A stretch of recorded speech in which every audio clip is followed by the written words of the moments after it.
Strydoedd yma gyd yn brysur, y ffyrdd yma gyd yn llawn,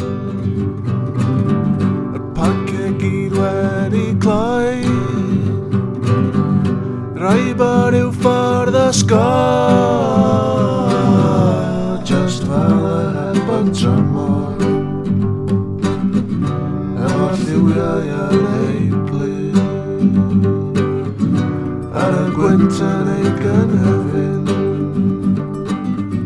byddai'n rhy dros o'n